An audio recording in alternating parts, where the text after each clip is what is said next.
Hey guys, it's John. I just wanted to give a quick precursor before the episode starts. First off, thank you for tuning in for Season 2 of Door to Door Gaming.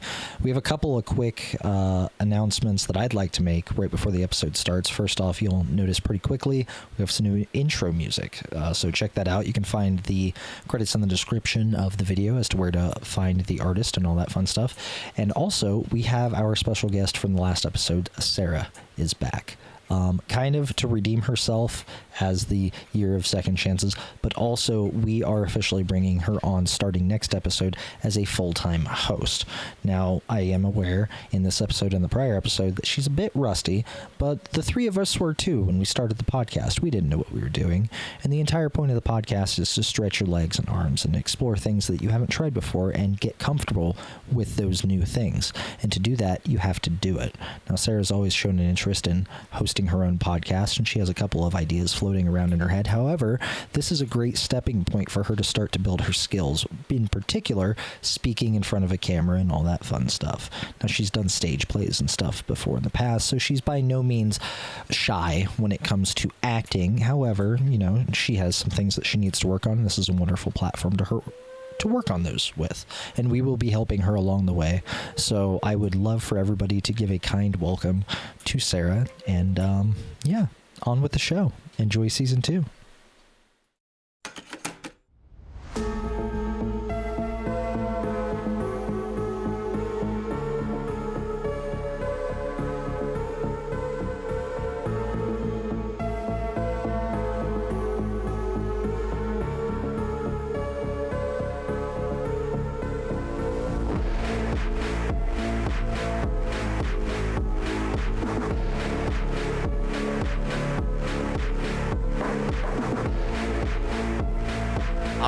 I'm setting the sail. We're shipping out. That's the start. That's the intro. Welcome to episode 12, also known as season 2, episode 1 of Door to Door Gaming. I am your host for the day. My name is Dalton. We talk about games and stuff. I am joined here by John, Cameron, and special guest Sarah. Everyone say hello all at the same time so nobody can hear anything. Hello. Whoa. Great, that's awesome. All right, so I'm just going to jump straight into it because if anybody saw the previous episode, they heard the really funny thing that happened. So who's ready to talk about Dick? Just kidding, we're talking about DLC, whether it's good, whether it's bad, if it adds to a game, if it takes away, if it ruins it. We're going to have all of our awesome, hilarious, fun opinions. This is how we'll start it, and then we'll jump into some small talk things. Anyways, so who's got their first take? Everyone go. Everybody at once. Got it. I'll go. Okay. So obviously we're talking about DLC, right? And that includes. So we're talking about whether it's good or bad. And my immediate problem with it, or the thing that I need to clear up with you guys before we even start this discussion, is does that include microtransactions? Is that considered DLC? So I think there's nuance, but I think there's nuance, but yes.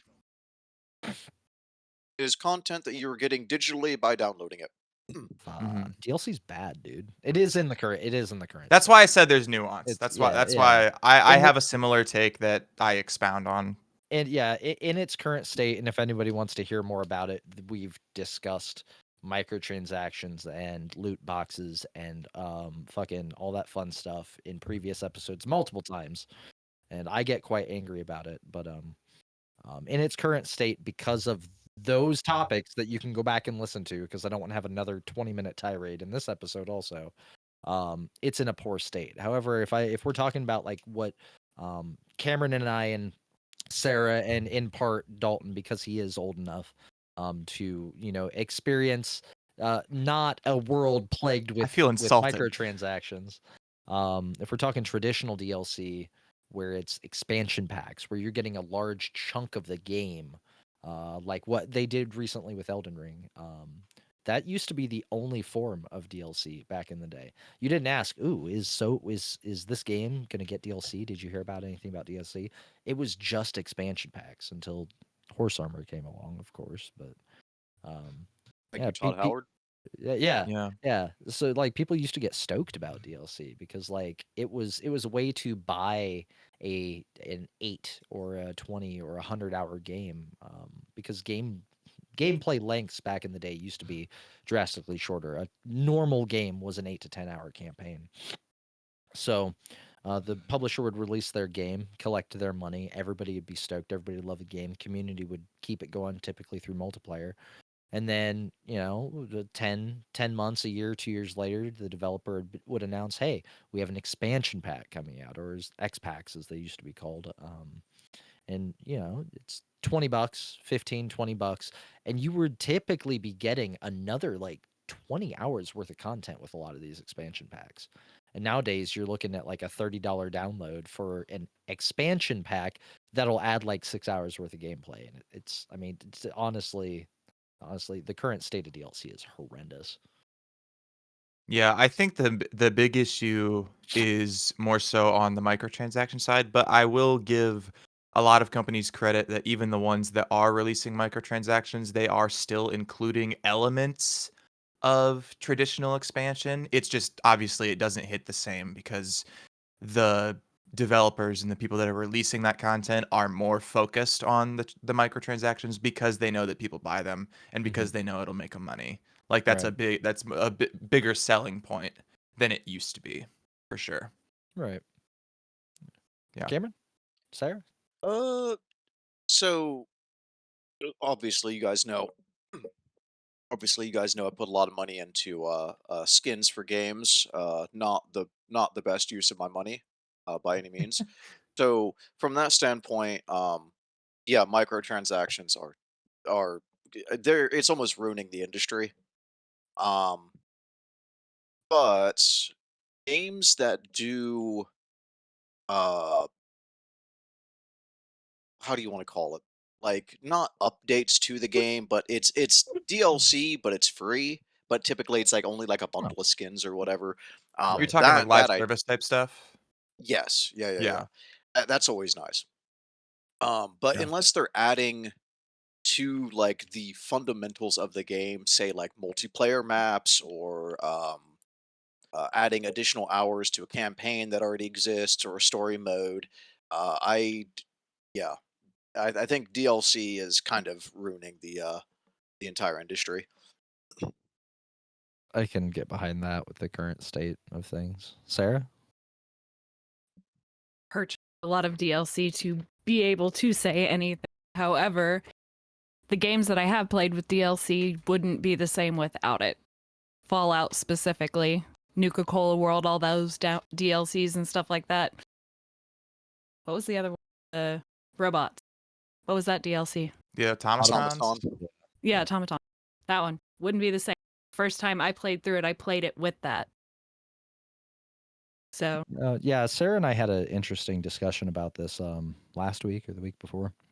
Whereas like is DLC worth it for any particular game? And we have two completely different viewpoints on a lot of this stuff because she's a huge Mass Effect fan. She's played through the Legendary Edition. She's playing through it again at the moment. She played the Game of the Year edition of multiple Bethesda games, all of which we know come with all of the DLC. And given the age Right. of a lot of those games, you're paying like, oh, Fallout 4 is on sale for $20 for the Game of the Year edition. You know, Right. when I bought all that stuff, because I own all of the add-ons for Fallout 4 from buying them when they came out. I've spent. Is it worth it? Well, looking back at it, was it worth it? Is it worth it for her to spend $30 or $20 or $30 on a Game of the Year package for Fallout 4 and get all those? Undoubtedly. Oh my god, yeah, that's For sure. such a fucking deal, dude. But like me, looking back on it, was it worth it for me? In the long run, yes. You know, I spent $60 on a game, and then I spent $30 on an expansion pack, and $30 on another expansion pack, and $30 on another expansion. It's probably, $150 to $200 to buy all of Fallout 4 all in when it came out. Now, if it was that worth it over time, absolutely. If somebody came up to me and said, "Hey, we have the Game of the Year edition, but you still have to pay for all of the stuff," that's not worth it. It's not worth it. Yeah. It has to either be spread out or it has to be in a format like what she's typically playing, where it's all included at a cheap price because it's an older game. But that brings up a whole thing, an issue that I have with games that have a lot of DLC, which we could go down the rabbit hole, but I know the first thing that pops in people's minds is The Sims. Dalton, I've looked it up multiple times, but Dalton, you've looked up the pricing for all of The Sims fairly recently, haven't you? Because I Yeah, think we were on a call for it. it was like $1,300 or something For like all of that the stuff for The for Sims 4, everything. dude. And Honestly, obviously that's like a little bit of an outlier, of course. Like yeah. not most games are that crazy. Right. Yeah, no, I've always been a huge Sims fan growing up. I love The Sims 4, but I can say with pretty heavy certainty that since The Sims 3, there are ways of playing The Sims if you want to play The Sims and not, Right. there are just Well, certain and companies or certain money schemes that it's not it's egregious and it should not be bought into, but The Mhm. Sims being one of the largest selling franchises in gaming history, clearly people buy into it. Sure. well, also with The Sims, you have some fat that you can cut off because, like, they have DLC that builds upon Mm. the game mechanics, like they add certain things to it, but then they have other packs where it's like, hey, you have modern looking furniture.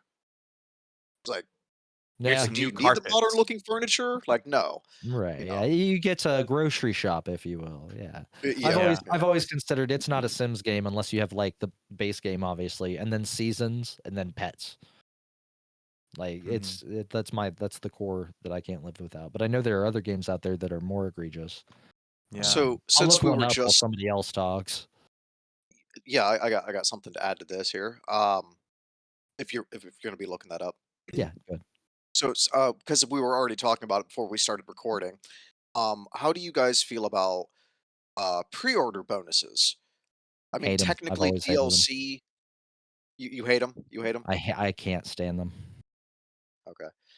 Because like I was looking at the I was looking at Avowed, and I can spend $90 right now to get 5 days early access to the game, the digital art and soundtrack, the game, and like 2 character skins, or I could wait.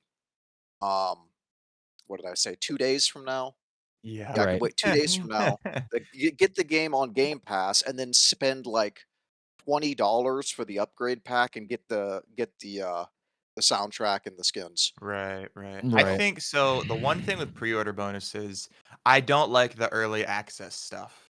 I don't think it's worth it. I think it's just an extra way for companies to squeeze a little bit of extra money out of people. I think if you're adding like an actual like addition to the game, so I played Jedi Fallen Order, like the first of like the Souls like Star Wars games, Right. Yeah, and yeah. I really liked the not the pre-order bonuses, but like the deluxe edition bonuses that would have come with the pre-order. I just bought it way after the game had come out, but I still got the same upgrade. Right. And I like that stuff because it's like cool little things. Like you'd get access to, I want to say it was like Dooku's lightsaber color. I'm throwing something out of my ass, but it was like you could change your lightsaber style to one of like an actual Jedi that was in the movies that wasn't Okay. necessarily directly in the game. So that was like that's like it's a cool fan service thing where people who know those items and those characters are going to appreciate that additional add-on. But I think piggybacking off of what John said earlier, talking about Fallout. I do think the one way that those kind of games do it decently well, and unfortunately, it does lock you into a higher price point off the rip, but it's when you get Mhm. like season passes and things for those type of Oh games. yeah. So, like when Fallout, when they first released their game, they released a season pass with it, but they didn't have any DLC yet. So you were essentially buying the DLC, or Right. you were buying the season pass in hopes that the DLC was still good. And luckily, with a majority of those games, when you commit that early on, typically it ends up working out and there's a good way to go about it where you Right. get those DLCs and it's pretty well worthwhile. Or for me, I go more into like Call of Duty. When I bought Black Ops 2, I bought the season pass. When you bought the season pass, you got an exclusive Nuketown Zombies map that they later released as a separate download, but that was like a couple years after the game came out. So that was a little bit different. And so when I bought the season pass, I was like, okay, I'm gonna get all 4 cycles of the DLC that they normally release through the year cycle of the game, and it'll save me. I think it was like 10 or 15 bucks. Because if you bought them all separately, it was $15 per DLC. 4 DLCs, you're spending 60 bucks if you buy them individually, or you could spend $50 to get all of them through the season pass. You were just fronting that money and kind of gambling a little bit just in case the DLC sucked. That's a Right. scenario where I think it's done pretty well. Is if you commit to it ahead of time and it's a game that you're actually going to stick with and play for a while, season passes are a really good way to kind of to balance the pricing and the value and worth of those DLCs. It kind of Right. just depends. Depends on the game, depends on the person. It just kind of depends. In my eyes, at least. One pro tip for people that actually do want to get into season passes on games: if your season pass offers the first 10 levels free or a 10 level boost or whatever, play the game for the duration of the season. You don't need the premium unlocks that fucking bad. Play the game for the duration of the season, and then at the end of the season, purchase the premium version of the season pass. Because if you have 100 levels and you make it to 60, the next 10 levels are going to be hard. Each level requires more and more XP to get through, typically. So if you get as far as you can, you're getting 10 really hard levels at the end of the season for free, as opposed to 10 stupid easy levels that you'd rip through in the first 3 hours of playing anyway. For sure. So, Yeah. And I guess I'm also obviously disconnecting like classic season pass from like the battle pass style now. The Right, battle pass yeah. style ones, it's really only worth it if you're gonna max it out. Right. Like and that's where something like Call of Duty is they're a bit like scummy in the way they do their season passes now, because you get like a 10% XP boost Mm-hmm. if you have the pass at the start of the season. Right. So you're able to level it up faster. But that's because they're hoping that people buy it and don't actually max it out. You know what I Gotcha, mean? yeah. So it's a little different there too. You just gotta kind of pick and choose. I do agree with you though. Like if somebody doesn't know whether or not they're gonna actually stick with it through the whole game, yeah. don't buy the premium pass. Wait until you max it out, and then, or if you get to like the reward that you wanted. Say you wanted something at level 70 out of 100, and you get to that level 70, and you're like, okay, now I'm gonna buy this because I wanted that one cosmetic item or whatever. And when you Right. think about it, most of those passes are like $10 in their Mhm. current in whatever currency the game uses, whereas the like buying an actual skin is normally like 20, 25, $30 if you're Right. buying something like flat out of the store for just the skin. Yeah. So that's Dude, something to keep in mind too. there's so many games that I wish they just, like, instead of having like a Russian roulette, instead of having like a Wheel of Fortune style system where the things in their store rotate through, Mhm. and you had a chance to get it, I wish they would just like give you a fucking catalog. Just give me a Yeah. catalog and like I'll buy all the shit.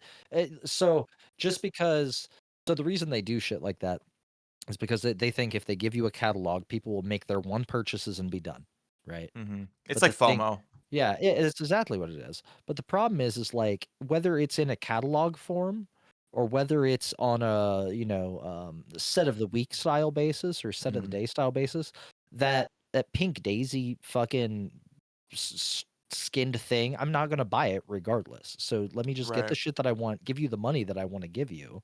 No matter how many times the Pink Daisy thing pops up in the fucking rotation, I'm never gonna buy it. It's not what I want. I'm after a particular thing.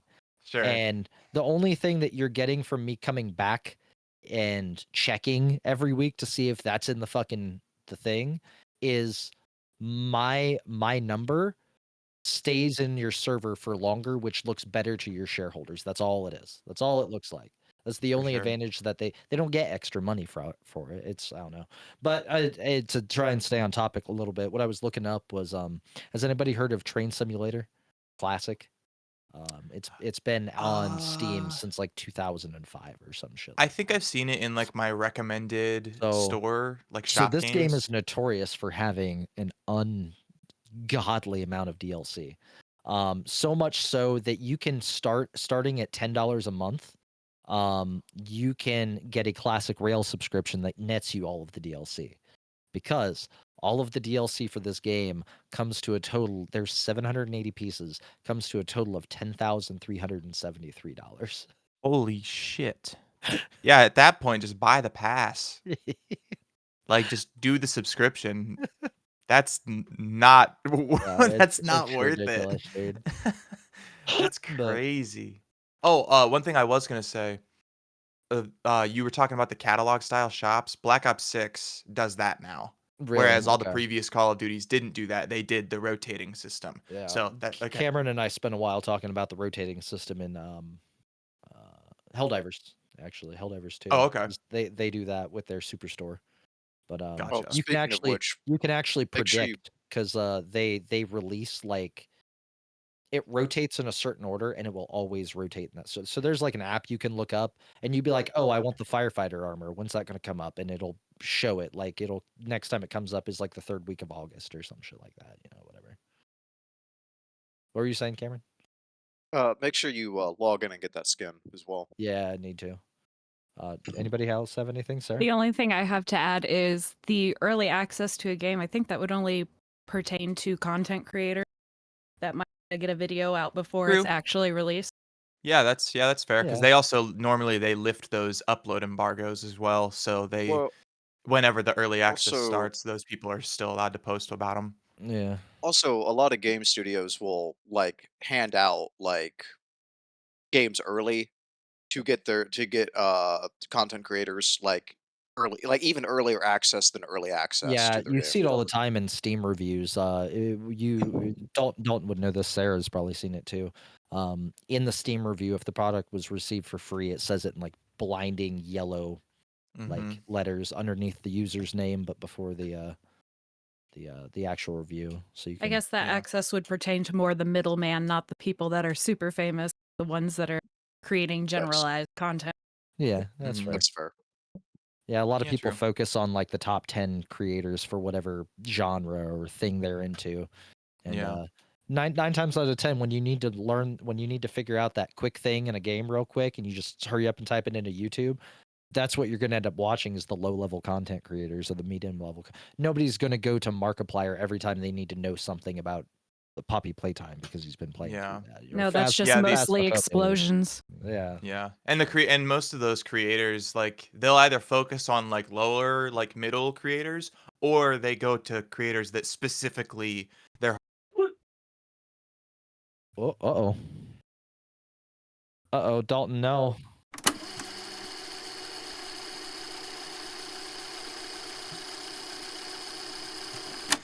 Am I back? You're You are. back. Yes. Okay. That was weird. man. I don't even know what happened. I like froze, but I could still hear everything crystal clear. I heard you guys being like, Crystal "Oh no." I don't even know what the hell we were talking about. I have a couple You had last a valid things. point. Yep. Oh, I thought he You, froze again. Okay, no. yeah, you honestly you You scared just- me. You scared me a little bit because you went like that and then nothing happened. So then I got really I worried thinking I held froze again. still. I made it Yeah. reality. What's the freaking JoJo pose? Just freeze on that. Yeah. It wasn't a frozen screen. It was me, Dio, the whole time. Yeah, I don't even know what I was trying to talk about. I had like a couple other summary points that I can share if nobody else has anything. Go. Okay. Yeah, Go, I was Cameron. just I thought you were telling me to go. Yeah, you go. No, I No, used all oh, my ideas. You're good. okay. Sarah, anything? The only other thing that I had to add. So Okay, cool. The only thing I was gonna say that we touched on pretty much all the things that I was gonna talk about. But I think the one important thing to keep in mind with some DLC, at least games that try to approach it in a bit more of a classic sense, is it gives devs and writers a chance to provide more context to a story or like additional lore and things, because that a lot of times is what can expand on a game and make it really, really great. So Right. there's good and bad. Here recently, it's been a little bit more bad, but that's just because corporate greed exists. So what can you do, you know? That's fair. Okay, so how's everybody doing? Since this was the longest, like, intro section, we're still not even out of the intro. We're trucking. So how's everybody doing? I'm doing all right. Hell yeah. Good. I'm here. I'm here. Here, can I get a bit of a Here. drum? I have some funny news. Oh Lord, yeah. I think I know what this is. Mine's not even coming through on the mic. I start back at the post office in March, Hey, so I'm coming Like back. You never left. You Yep. never left. we don't have to fire you as a host after all. Yeah. So I obviously I had that other job, and I think in the last episode we talked about how it did not work out in my favor at all, and I did not enjoy it. So I came back to the postmaster here, and I was like, "Hey, I would really like my job back, and also like I need to start as soon as possible because my savings are draining really fast. So please Fair. save me." And he tried his best to get me to. I was supposed to start on the I want to say yesterday actually. He was trying to get me back on the 15th, and instead it ended up getting pushed 2 weeks forward because they only do things on a 2 week basis and not a week by week Yeah. basis for whatever Right. reason, which is a little frustrating, but it's okay because I have enough money to get me through this month. I just need to make sure that I actually start on March 1st because I will cry if I have to like DoorDash my way to scraping by for 2 weeks. But yeah, I start back in March. And so I'm actually pretty excited to come back because I think as it got colder, my mindset sort of shifted a little bit because I felt a little alone. Because Right. obviously, like I made a lot of friends at the Bell Fountain post office, so I had people that I could talk to and sort of bounce off of and relate to. At the Tiffin post office, no offense to any of them, if any of them even catch this, which they probably will not. A lot of them are a lot older, so they're not as easy to relate to. And the ones that aren't old are really jaded and really negative. So I think that like it seeped its way into my mindset a bit too much. And so it made me kind of hate it for a little bit. And that's what made me want to jump ship.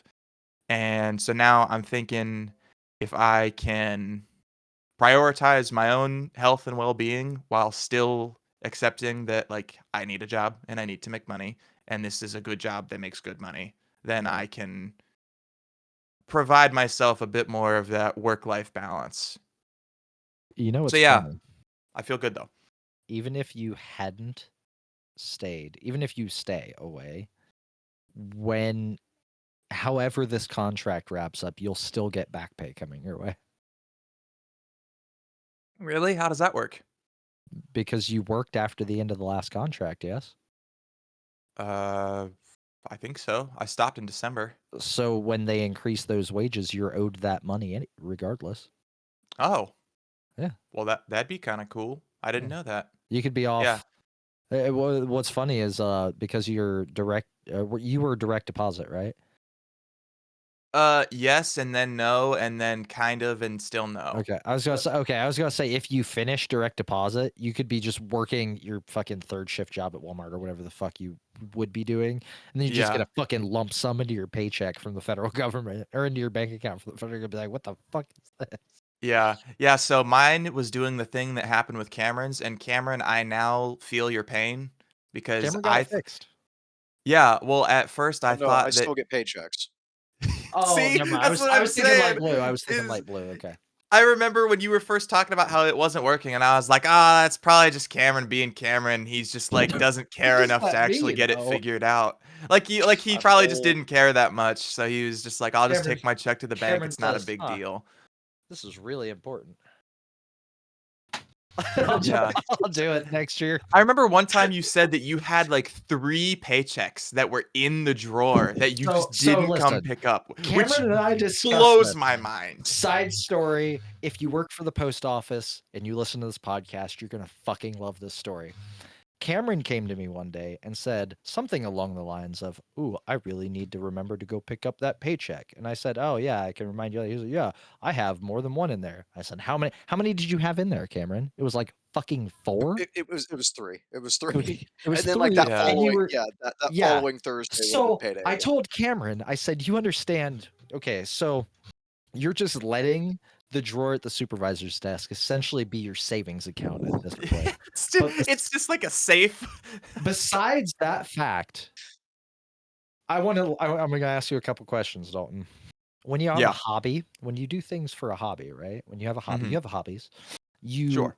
you work at them and you get better, right? Mm-hmm. And you willfully don't make money off of that hobby, right? Right.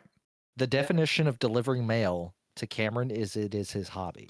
He does not collect money for it, He yet through just the act of doesn't doing get it, paid. he gets better at it, and he's clearly still here, so he likes it. It's a hobby. Oh, that's so funny. That's so funny. But yeah. Oh, but Oh, sorry to throw you to under the bus, Cameron.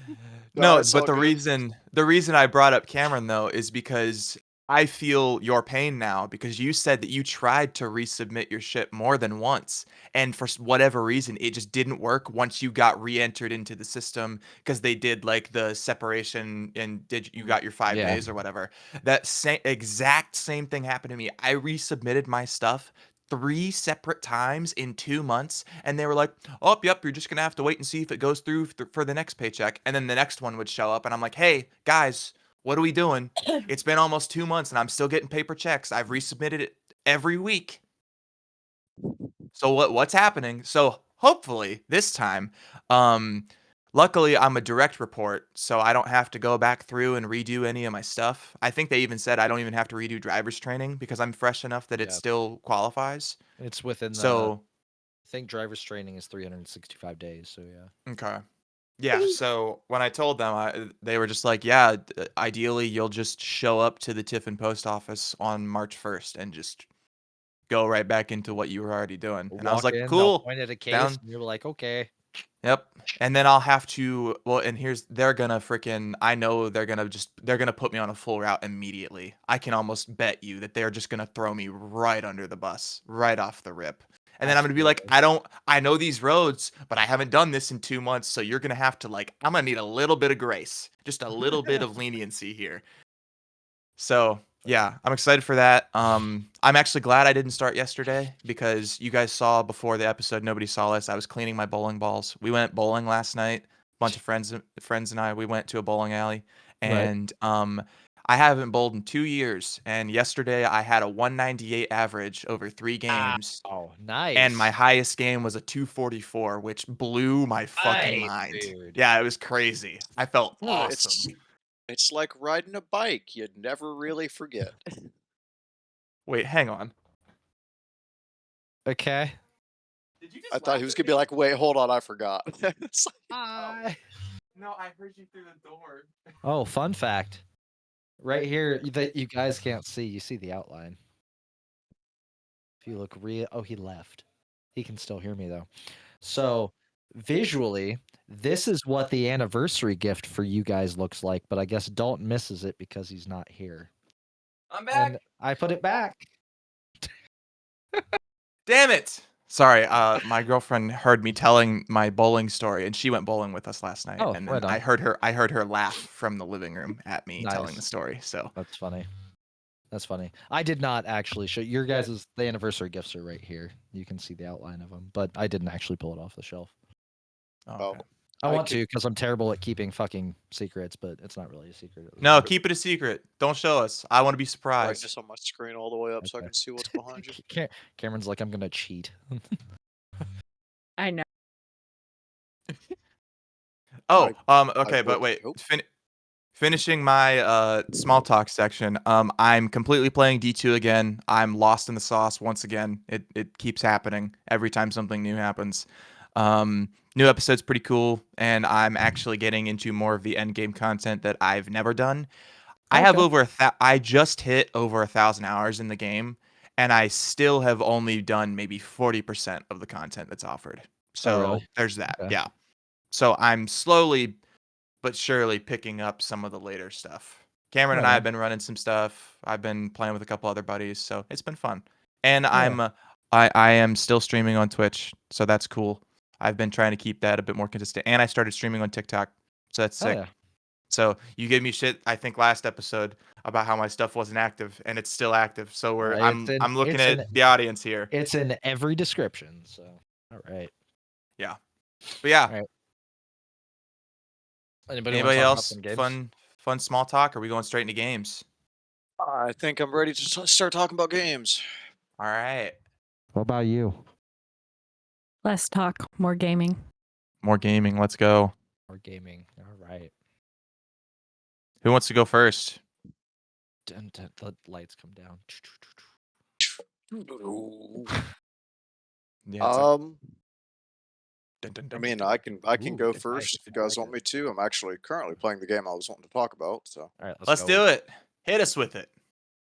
all right. So, I am playing Eternal Strands.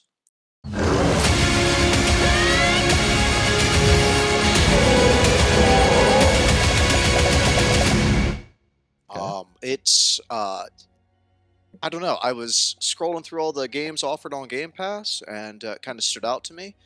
It's a very stylized game. Actually, I don't even know. Hold on. Maybe I shouldn't have gone first. I saw the Gosh. trailer for this before you mentioned it to Scramble me. for this. Dun dun dun. Yeah, no, I saw the trailer for this a couple weeks ago. It looks really fucking cool. The aesthetic is very if anybody knows what Black Desert Online is. I Yeah, do. yeah. Yeah, Because it's it got kind of that like K-pop, Jesus Christ, that Korean MMO look type thing going on, but it's clearly a single player game if I remember correctly. Did you just say Jesus Rice? Maybe. Jesus Christ.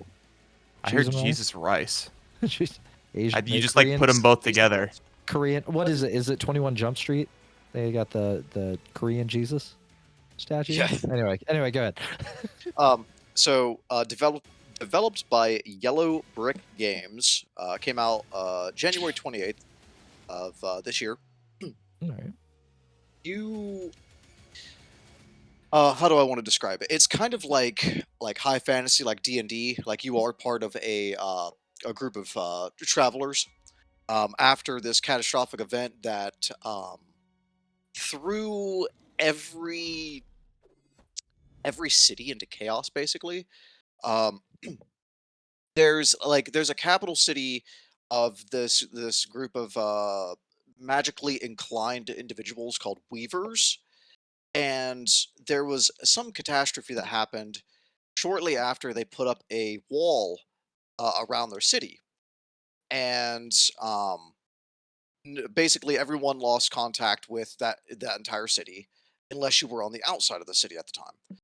So you play as a weaver who was doing an expedition back into that city, and uh, it was a struggle to get in because everywhere around the city is entangled with this crippling mist that they call Tangle.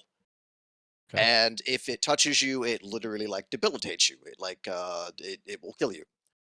Um, so you and your little merry gang of wandering travelers, I don't know what you want to call them. They kind of act like oh man, what do you want to call it? They kind of act like witchers. They just kind of like travel Oh, around okay. solving problems. Um, Do they do it for coin or is it? it's probably for profit, yeah. Okay. As far as I'm aware. But you basically lost a lot of your caravan outside, like on the way in. So you're basically rebuilding all of the. You have like a forge master. You have like the caravan handler. You have your point, which is like the leader of the group. You have a alchemist and a weaver, a strand weaver who like weaves new abilities into your cloak. Your cloak is basically what gives you these powers, but you're like rebuilding their inventories and their stashes and stuff. Okay. But what really got me on this game, because the story is interesting. I'm liking the story so far. But what really got me into this game was the gameplay, because it's you're obviously collecting resources to rebuild your camp. You're collecting resources to strengthen your armor, make new armor. Um, but there's a bit of customization with certain items. So like if your armor requires this type, like so many pieces of metal, so many pieces of cloth, so many pieces of whatever, depending on what item you use to strengthen that, it will change the color of your armor. So like you can kind of mix and match stuff. Um, but the gameplay is really cool. I don't know if you guys are familiar with Shadow of the Colossus.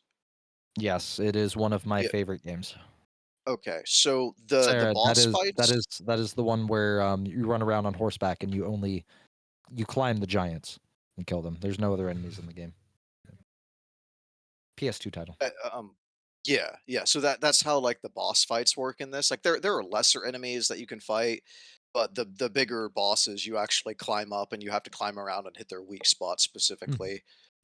Um, it's really interesting. I'm only on Act 2 right now, so not entirely for sure where the story's going. I've made it from the outer wilds of the city up until one of the main like bastions, like the main part of the city. So I've been kind of exploring there. Okay. So, but that was kind of my spiel. It was all over the place. No, you're good. How many hours did you say you put in the game so far? Good question. Let me check real quick. Not too many, I don't believe. As I'm only on Act 2. But there's a way to check. Hold on. I remember watching the trailer for it, and they made it seem like it was oh, what is it? I don't want to say it's a Dark Souls clone, but No, it seems the like the everything combat's wants to. Okay, all right. That's what I was gonna ask. That's one of the reasons that I didn't pick it up is I picked up so many Souls clones, and thinking like I need to play this because I have a Souls itch, and I'll put like an hour into it and set it down. So that was my main got question: is about like how the combat works. combat's Is it like a dance, like you would say with a Souls game or a Bloodborne, or no, more hack and it's slash? more akin to like Skyrim. Like if you're Oh, just okay, playing a all right, like the warrior class in Skyrim. gotcha. Right on. Okay. But there is like if you like archery, there's archery builds you Mhm. can spec into. If you just solely want to go with magic, you can spec into that. Okay. So, but I got about 7 hours into it so All far. right. Nice. All right. Right on. Short, sweet, to the point. I don't have a whole lot of questions about it because you just started it. It does interest me, and I've seen the trailer. I just haven't downloaded it yet. It's that and Yeah, Avowed I for me personally at the moment. I had never heard of it, so sounds like a pretty cool game though. I'd seen it but didn't realize I had heard of it. Heck yeah. Cool. Who's any more questions on it, or anything else you want to say, Cameron? I think that was everything I wanted to touch on. All right. Cool. I can Who's go next? I'll go next. All Go. right. Do it. I'll go. I'll do it. I'll do it. As Dalton said this morning, that or as Dalton said earlier, depending on whether you're listening to this, it might be this morning. But this is season 2, and we are dubbing it the Year of Second Chances. That doesn't mean that we're going to be talking about games every episode that we have touched before, as because Cameron just played a new game. However, as you're going through your gaming this year, if you see something pop up on a list that you remember trying, maybe consider giving it a second chance. The game that I'm going to talk about, I have given a second chance. And I was giving it a second chance before I even realized that we were going to do this Year of Second Chances. And that is Guild Wars 2. Tyria.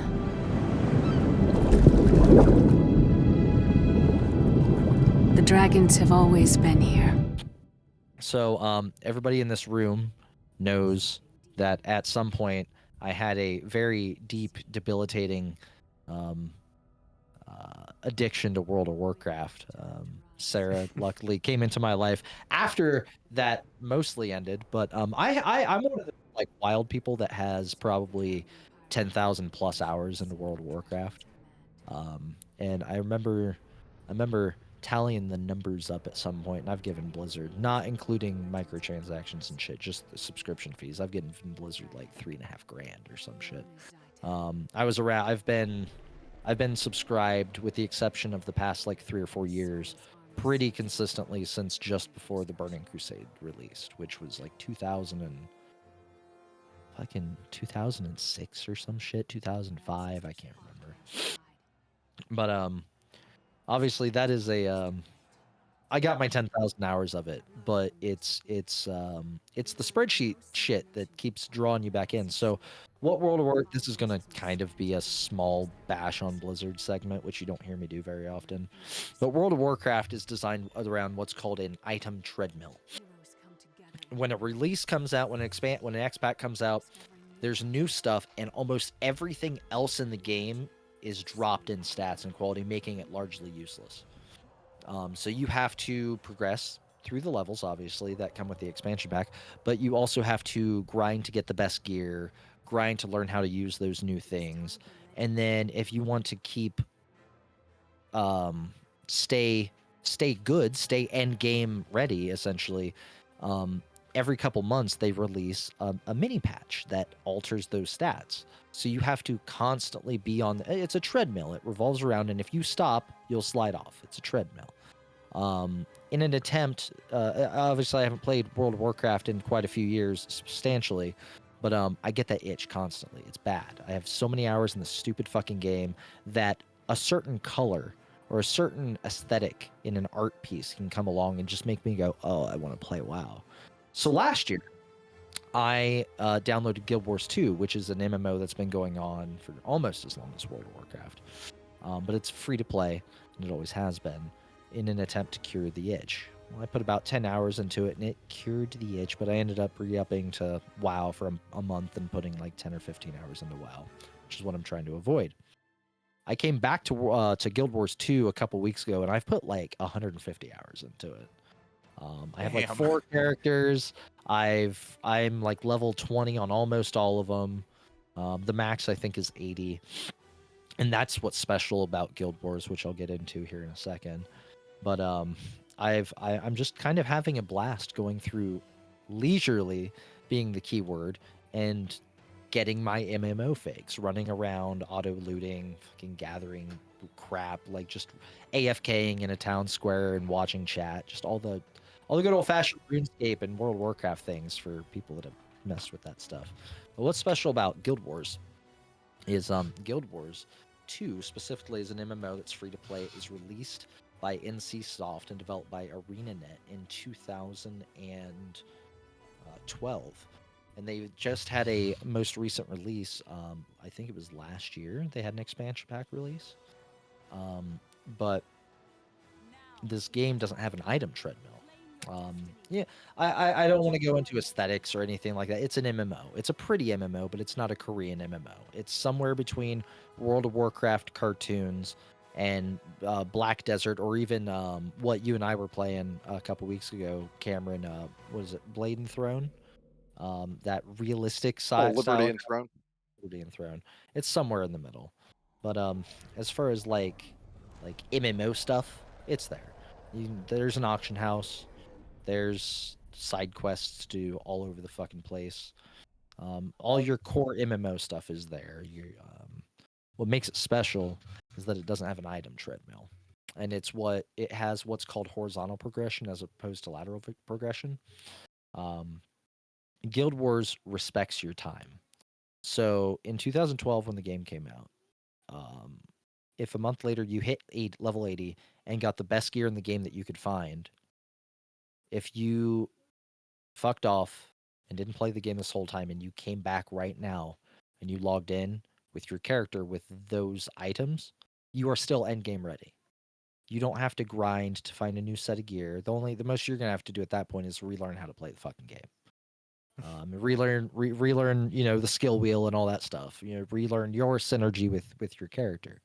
But all end game gear has always been viable for end game since the launch of the game. And of course, there's multiple different, gears that you can go out and find, but you never felt left behind. And the way that they do that is the main story, which is called Your Story. When you create your character, you answer a bunch of questions, all the Elder Scrolls style. But what you're doing in that is you're customizing the main storyline. So the main story differs vastly between the 4 races that you can pick from, and then you make minor adjustments to the story by answering those questionnaires essentially when you create your character. And then everybody experiences your story from level 1 to level 80, right?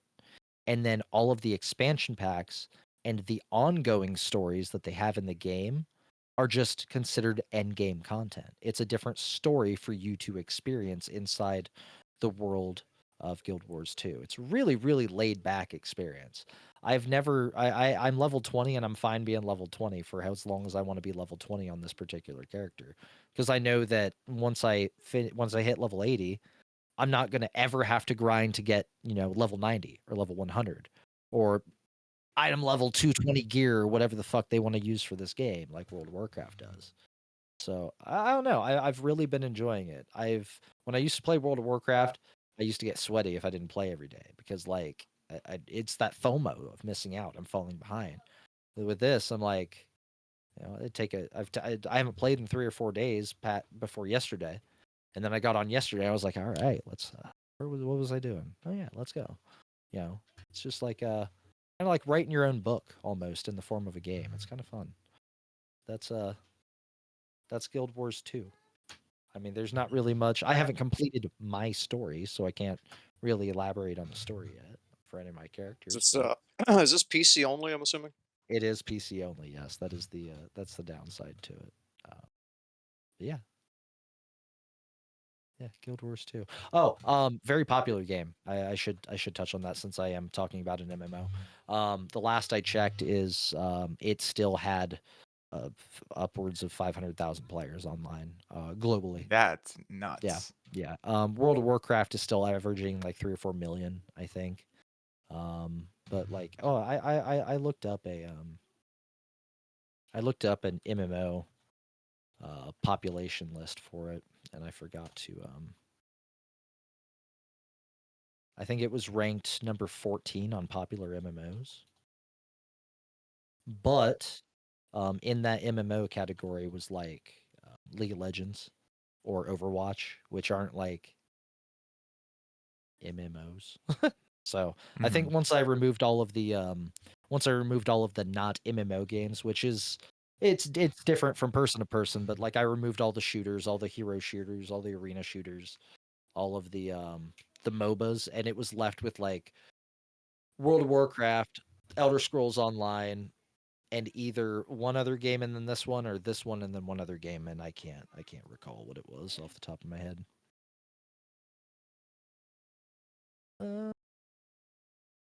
But yeah, I know you brushed on the art style. Is it like how's the aesthetic of the game? Is it like the high aesthetic is fantasy, very. medieval? It's so one of the. I want to say it kind of blends into whatever the fuck you want to categorize World of Warcraft as, because I know we've all probably seen shit from World of Warcraft. It's like, oh, this is a warrior. He's got plate armor, a shield, and he's running sword and board. His healer is using some sort of holographic cybernetic fucking armor and is casting healing spells through electricity. Like it's all over the place, but it blends very well. Okay. The only really weird thing is engineers, which is a class in the game, can create fully autonomous like robot type things, and they don't really like do a good job of like making it. It's high tech. It's hard. It's like hard angles of light all over, whatever's going on. But they do a really good job blending it. But overall, I would say it's probably somewhere between like high fantasy and like realistic fantasy. Somewhere between a Lord of the Rings and a I really don't know what else. It looks like, imagine World of Warcraft, but they polished it up and made the graphics look a little bit more the aesthetic a little bit more on the realistic side when it comes to fidelity, not necessarily to yeah. But looking at this list, it's World of Warcraft, and So it's World of Warcraft, and then Baldur's Gate 3, which I don't consider an MMO for some reason. Roblox, which I don't consider an MMO. Diablo 4, which I don't consider an MMO. Final Fantasy, which is an MMO. Old School RuneScape, which is an MMO. Honkai Star Rail, which is not an MMO. Path of Exile, which is not an MMO. I don't care what anybody says. Destiny 2, which is not an MMO. We've discussed this before. It is a very popular shooter, but I don't consider it an MMO as far as and I'm sorry, Dalton, I'm elaborating because I know you love Destiny.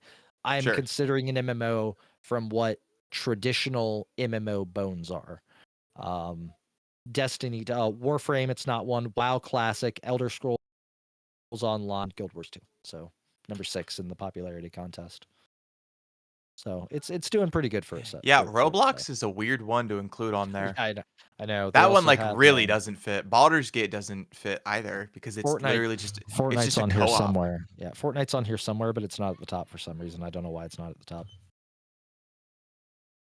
Yeah, that's weird. Huh.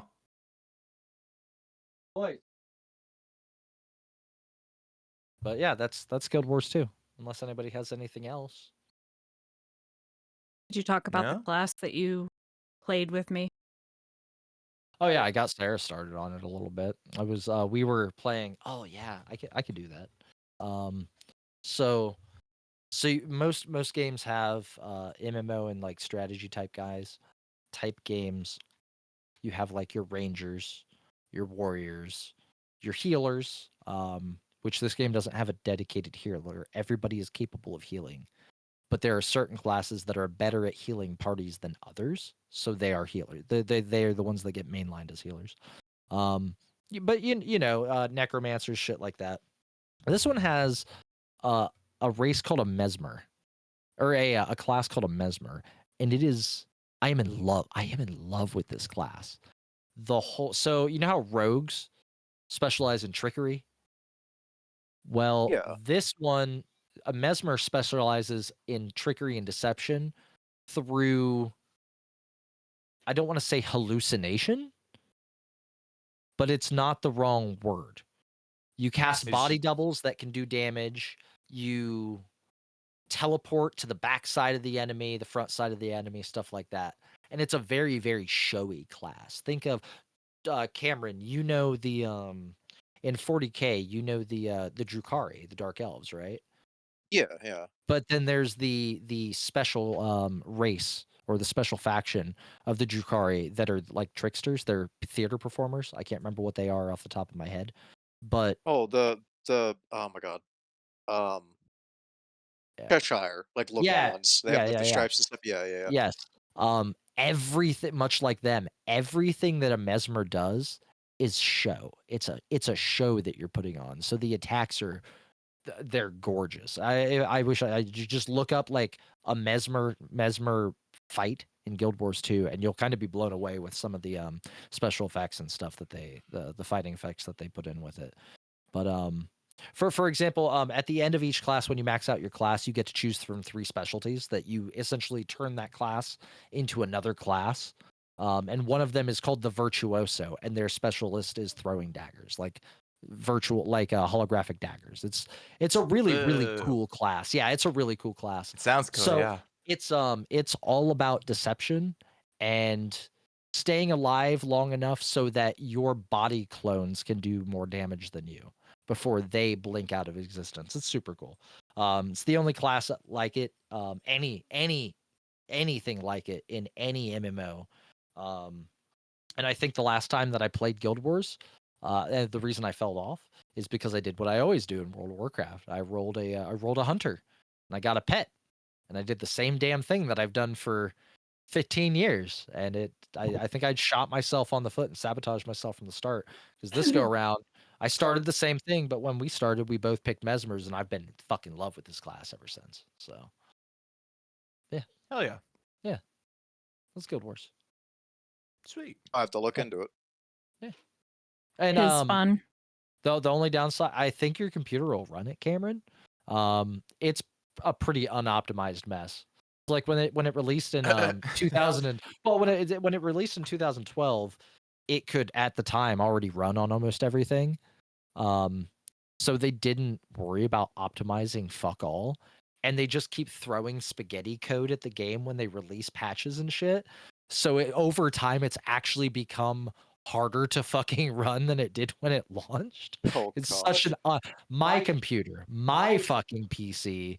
I can, if I turn everything off, hold on. If I turn everything up to max, I will shoot down into the 30 FPS range. Damn. And it released in 2012. That's crazy. That's like some Crisis type shit. Yeah, so they need to optimize. If I turn everything down to like, the key that I found is the what is it? The post processing, special effects, and stuff like that. If you turn those down to medium without leaving everything else at ultimate, I shoot up to like 50, 55. So it's mostly they really like their particle effects and shit in the game. It can get bad. Main cities, I almost have to turn it down a little bit, but yeah, Guild Wars. Nice. Yes. Year of second chances. I gave Guild Wars a second chance. Anybody else? I think those were all my questions. Cool. Who wants to go next? I'll go. Okay. Don't all jump at Some- once. Somebody's Yep. shy over here. I am shy today. It's all right. All right.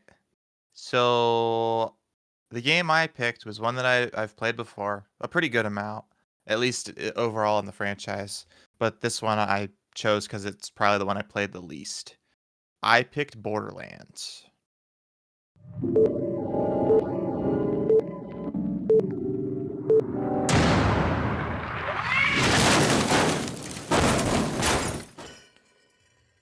Which one? The first one. Like, Just the like first one. flat out the first Uh, entry in the series. Oh, did you see that Borderlands fucking 5 was announced? Or 4? Was it 4? It was 4. Yeah, 4. Yeah, Ooh. I think it's supposed to come out September of this year, I think.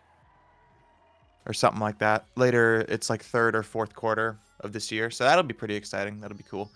But yeah, I chose the first Borderlands. Like I said, it's a game that I've played a bit before, but I wanted a chance to play the first one a little more because I didn't get as much time with it as I would have hoped. Right. At least in the past. But for those who don't know, it's an action RPG that puts you in the shoes of a character known as a Vault Hunter. And it's got various classes and abilities. You can look up like buildcraft guides on YouTube, and there's like a billion of them across all the games because there's so many different ways that you can play, and it's super cool. But overall, you're doing quests for various NPCs with the end goal of trying to find a vault. That vault is typically in most of the games guarded by a boss, and then the end of the game is you finding the vault, killing the boss, and looting the vault. So that's just my overall synopsis. But as far as my experience with it, I've probably put at least 500 hours into the entire Borderlands franchise across all of the games, all of the platforms. Actually, let me backtrack. So, developed by Gearbox, published by 2K, and the first Borderlands released October 20th, 2009. That was for Xbox 360 and PS3. And as far as systems that it's released on, I just wrote literally everything with a multitude of re-releases excluding mobile. So they initially released Xbox and PS3, then it got ported to PC, then it got upgraded to the next generation of consoles. Then they did like a remaster, like an enhanced version that got released, and then they upgraded that for the next generation of consoles. So the game has been Skyrimified like 5 times, where they just keep like re-releasing something and re-releasing and porting it up to the newest generation. But it's on everything. It's on PS3, PS4, PS5, 360, Xbox One, Series X. It's on PC. It's even on Mac, which I didn't realize. Mac think it's gaming on is becoming more popular. It's weird. Yeah, more That's what I was games gonna say. have been they've been slowly porting some more stuff. Switch. It's on Switch. So it's literally on everything that it could be on, with the exception of like I think the Wii. Right. But I don't think it's on the Wii. I'm pretty sure it's not. But yeah, it's pretty much everywhere. So I've had a lot of chances to play and replay it because I played it on my PlayStation on PS3, and then they had the option for you to like port your saves forward. And I think for whatever reason, when I got a PS4, I didn't have my PS3 at the time, and you had to have the game open on both consoles simultaneously, and then you had to upload the save from the PS3 and then download the save to your PS4, and then the same thing for as you went up. So on PS5, I have beaten the game on one character and started a game on another character. And the same thing on PC. I beat the game on a completely different character and started the game on another character. Um, on PlayStation, I have the Platinum Trophy, and then I'm working through each of the DLCs pretty slow. And then on this game, I managed to, by the time we recorded this episode, I beat the main story and all of the side quests on one character. Didn't start my second playthrough because they have like a new game plus system in all the games, but Right. didn't start my second playthrough yet. And then I haven't touched any of the DLCs, and I'm slowly doing each of the characters. That way, I can get all of the extra things and whatnot. Mm. But right now, I just played on one character, and disclosure, the 500 hours that I have had across the games mainly was on Borderlands 2 and the pre-sequel. And I wanted to take the opportunity to go back to the first one to sort of see how it grew and developed, because there were a lot of clear growing pains from that game to the later entries. The first one gets pretty rough if I remember correctly. Yeah, it's very just old school, and I wouldn't say it's like, it's definitely not outdated. There are just elements of it that you can tell that it released much earlier than the other games in the Was it franchise. was it early enough to have anything weird in it, like a lack of a sprint button or no ADS or anything like that? Or because there are some games that I'll go back to and I'm like, oh, I miss playing this game, and you'll get into it and you can't aim down the sights, you can't sprint, and you're just like, ugh. Yeah, the only thing that I noticed is that the reticle when you were ADSing was not consistent with where your bullets might go, and I Oh, noticed that because the character that I played on, I had to always play ranged because the character just wasn't super great and his abilities weren't very good, so it was hard for me. I couldn't close the gap because I would die really quick. So I was using snipers a ton, and I swear I would aim. I'd have like 5 bullets in a mag. I'd be aiming right at their head to get a critical shot, and I would full miss every single bullet, like at least half the time. Even though it said in the stats of the game, because it shows you like accuracy stats on each of them. right. Most of the snipers have at least a 90% accuracy, if not higher. Like I think the one that I was using at that point, my most recent one that I have, is like a 96% accuracy, and my reticle will be dead on their head and I'll still miss. And on top of that, this game, the flinch is way worse than the later games. So if you're getting Right. shot, you're not hitting anything. Like you'd be better off just trying to barrel stuff and hip fire them the whole time. The one like old thing that I noticed about this game, and I think it's mainly because it was much bigger on console when it first came out, is, and this is going to be such a stupid thing, it doesn't have an FOV slider.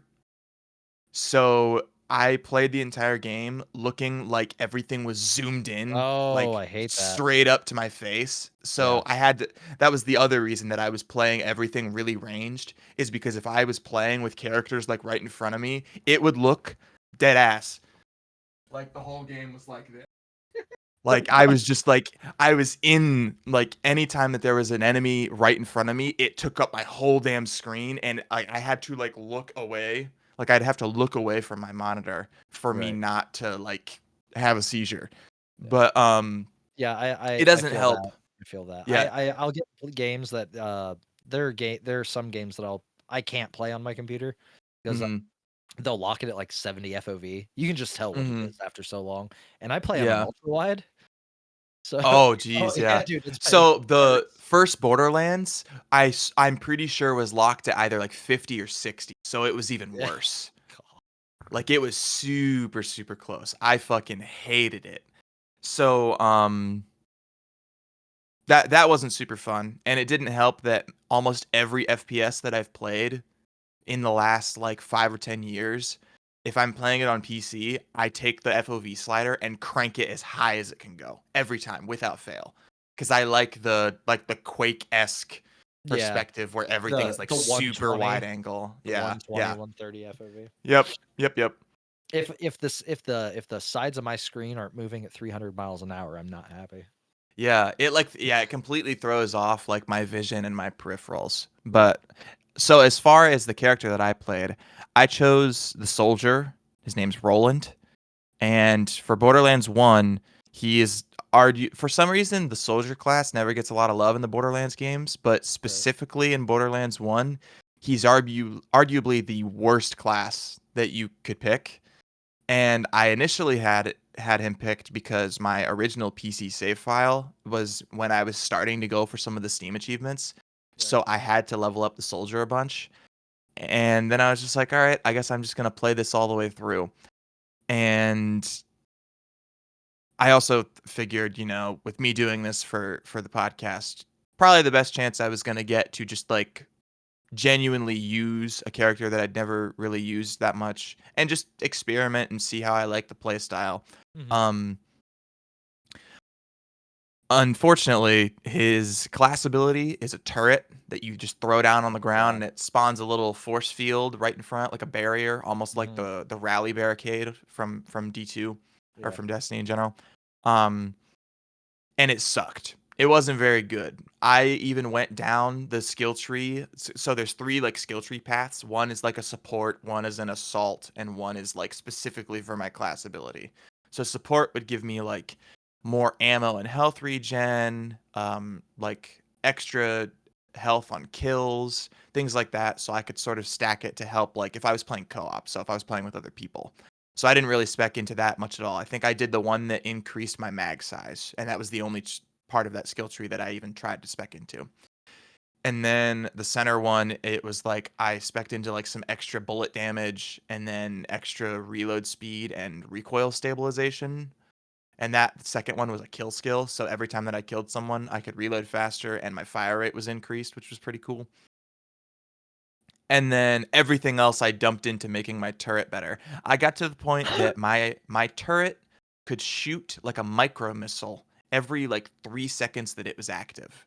And it was active for a total of like 20 seconds.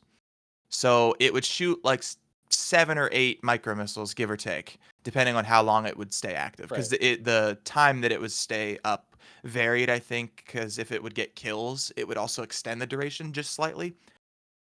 But the missiles fucking sucked. Like I don't know how they built this turret, but it just like wasn't good at all, and it was so frustrating because I spec'd all of my points, and you can respec in the game. So later I'll probably experiment with that, and I'll try and do other play styles that give me more like raw gun damage as opposed to the turret damage.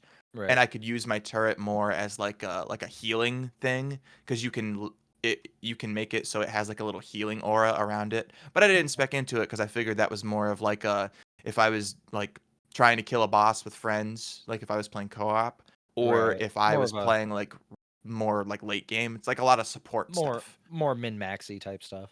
Yeah, yeah. So that's part of also why I spent a lot more time using like rifles and snipers is because I couldn't get up close because I died so fast because my turret was so damn useless. But um overall, I enjoyed like going back and getting a chance to replay that game because it was a game I played when I was like 11 or 12 probably. Oh my God. Like I don't Yeah. well, that was all granted that was also a couple years after it released though too. You're Cuz gonna I make I me actually do it. started on Borderlands 2 and then went back to Borderlands 1 and then the pre-sequel released later, so then I got into that and then 3 and then all like the Tales stuff and Tiny Tina's whatever, all that stuff. 2012 is when Borderlands 2 released. That's the game of the Yeah. Game of the Year edition too. So Yeah, so that would have been the first one that I played, and I would have How- played it in 2012. How old were you? 12. Yes. Fucking. Or I technically would have been 11 if it released before December. So I hate that. I was 20. 22, 24?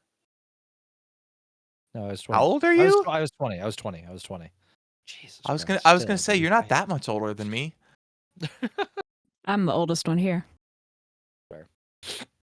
You wait, so John's 32, 33? I'm Yes. 33 now. Then? I had my birthday the other day. Let's go. Nice. Mini story. I had my birthday the other day.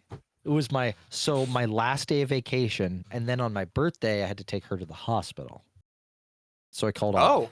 Yes. okay, Oh, wow. but that's everything's fine. That's a whole different thing. The day after my birthday, and also my first day back to work from my vacation, I got rear-ended so fucking hard by CVS by a woman behind me that she shoved my Metris and the CRV in front of me out into the intersection.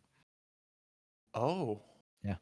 John showed up to do paperwork, and Postmaster John showed up to do paperwork. First words out of his mouth, he's like, "How's your first day back going?" I was like, "It's normal. Oh Everything's my falling apart. It's God. fine." That's crazy. Yeah, that What happened. time did you get done that day? Oh, they sent help out. I was done at like 5:15 or something like that. Oh, okay, that's not that bad. But it took a whole hour to clean all. I was on my way home to lunch too, but it took a whole hour to clean that mess Oh, up. no. Yeah, it was fun. Was your truck still like functional? Oh no, it's. I mean, they say it's drivable, but I mean, Cameron's looked at it. The back doors are bent in, and there is no back bumper anymore. It's kind of dragging on the ground. And they're like, oh, they Yeah, haven't that, even remotely suggested that I drive it. I don't think they're that dumb, but people have taken it. Oh my God. Wait, like Ill with it advisedly. banged up? Yeah, with it banged up. TJ specifically running real shit, which this is a public forum, so I want my truck fixed. Fair enough. Yeah. Yeah. Oh, Anyway, so mini story time over. Yeah, so last little notes on mine, and then I'll be done. I'm gonna try the other characters too, because I want to get Yeah. more of the Steam achievements. So I want to try the Berserker and the Siren and Siren the is fun. She is a Siren's fun fun. fucking character to play Yeah, as. Siren's always fun. Siren is like always the best character in every single entry in the game. It's crazy, with the exception of like the pre-sequel, because I don't even think they had a Siren, and the characters that they had instead. If no one's played the pre-sequel, sorry, I know we did like a hot takes where I said the pre-sequel was a good like entry into the franchise, and it was a game that I enjoyed. If you're talking about build crafting and like the different classes, the pre-sequel is crazy. There's one where she's like a gunslinger and she just literally has aimbot where she locks onto heads and you just click fire and just get kills. And Wait, the more really? and the more kills you get, the longer the ability lasts. So you're getting infinite critical shots, and it revamps every time you get a kill. So if you're one-shotting like low level enemies to like work your way into a boss, you can like stack a kill skill by killing all of the lower enemies, keep the ability the whole time, and get increased precision damage. It's freaking crazy. Fucking I'm cool. such a nerd for that game because it was the first one that I like really got into the end game. It's nuts. Play the damn game. But anyways, as far as this game, I'm gonna do the other characters because I've had a really good time playing it. Just it's a nice game that I've been able to play by myself.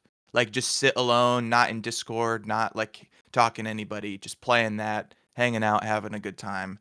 I'm gonna do the rest of the characters. I'm gonna go into all the DLCs. I might even try and do all the DLCs on all of the characters. So play There you through go. each of them all like 4 times. And I'll also, once I finish the DLCs on at least one character, I'm gonna start Borderlands 2 and then do all There you go. those, and then the pre-sequel and do all those, and work my way all the way back up. Because I never finished Tiny Tina's Wonderland, and I I was really about to want to bring get that back up. into it. Yeah, I have not What? finished it yet, and so I want to use this as like a platform to just motivate myself to just steamroll through all of them. What do you play it on? Wonderland. Sorry, Wonderland specifically. Wonderlands I play on PC. Apparently, it has crossplay. So when you do that, let me and Sarah know because we'll split screen the Xbox like we have before. I think Cameron has it too, doesn't he? Don't you? Yeah. Yeah, we'll Okay. have to get Heck in yeah. on that for Because sure. I think that and Borderlands 3 both are cross-platform now. Because Okay. Borderlands 3 wasn't at first, but they enabled it later on. It's Right. like you use it through like your Shift username instead of your like PlayStation or whatever. As Right. long as you connect your Shift account. So, yeah, no. Once I get up to those later ones, I'd love to play it more because I have always played those games solo and would love to play them with people. Tiny So Tina's that Wonderlands is wild co-op. It's Yeah. fun. it seems It's really the really only cool. one I've played of the franchise. I've never played any of the other Border. Yeah, I would recommend going back to the other ones because they're really good. Cool. Borderlands 1. Did you have a favorite class or character? I guess I should say. As far for Borderlands 1, you mean? Just in general. Oh, the Gunzerker in Borderlands 2 for sure. I love sitting there with uh the what is it? The Snog gun. It's like the slag pistol that heals you when you shoot it. Oh. If you duel that with the Unkempt Herald, the explosive legendary pistol, and you're just sitting there just popping both of those, you get infinite healing. The other gun does a shit ton of damage. Like I got that gun, that legendary, I think at level 10, and I was able to carry it all the way through endgame. Like all the way through level 30 for my first playthrough. So that's definitely my favorite because that combo is just crazy. Or like the Ahab rocket launcher and the Pimpernel sniper rifle. Holding both of those for some reason, it's a bug in the game where it makes the sniper do way more damage. Again, I'm going so much for Gunzerker. Gunzerker's my favorite. I could sit there and talk about some of the classes for hours, but that's my favorite solo one. I'd say co-op, I really like Wilhelm from the pre-sequel because he has like a healing and a damage turret that he throws out, and then the healing turret can go between you and your allies. So Oh, cool. that one's pretty cool. But yeah, Pre-sequel's not one I don't have a lot of experience with it. yeah. Or Zero. Zero's a pretty fun solo one as well. It's like the assassin build is pretty fun. Oh, yeah. But yeah, that's my game. Borderlands 1. I typed so much in this paper. It's like a whole page of like double space text that I put into bullet points. I should start doing that again. I did at the start of the podcast and I fell off of it real hard. But, oh my god, you just flashbang yourself? What the fuck? What, me? Yeah, you. Oh, Your whole screen went white, just like. It was brighter than that. I don't know what I don't know. I don't know. Anyway, all right. Borderlands 1. That leaves Heck yeah. one person in one game. Miss Sarah? Similar to Dalton, it's a game I've played on a regular basis, and I'm going through on another femship play for Mass Effect.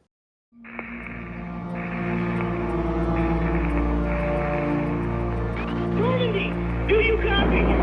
We're under attack! Incoming transmission.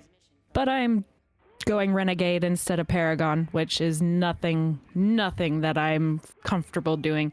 Makes me uncomfortable in the game. So, only the first one so far.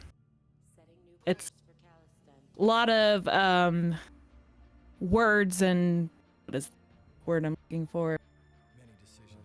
You have no idea. Yeah, you're on your own this go around. I'm on my own this go around. Mass Effect 1 was released by BioWare when? Well, It's an action RPG game, third person. yes, but it was released in 2007 by BioWare. A lot of people have problems getting through it because it's slow gameplay at first, but it really does pick up, and it does have a really good storyline. I also found all the keepers this go around. That was fun. Scanned them Is that all. like a collectible or of some kind, or? So it is the Citadel is the main place that Mass Effect takes place. And they're called the Keepers. They're little alien things. They don't ever say anything. You just hear them typing on computers, and all they do is the upkeep and maintenance of the whole Citadel for the entire thing. You don't really learn much about them or what happens with them until later on in the game franchise. And Avina gets very mad if you mess with them. Do not disturb the Okay, so what is Mass Effect? Mass Effect is a science fiction spacey game. Best description I got for you. You do shoot first person, and I think you can shoot third person, right? The game takes place in third person. Third person. So, but you can like shift your character. You can follow behind them, or you can shoot from like your hand perspective, whatever the heck. That's first, yeah. First, thank you.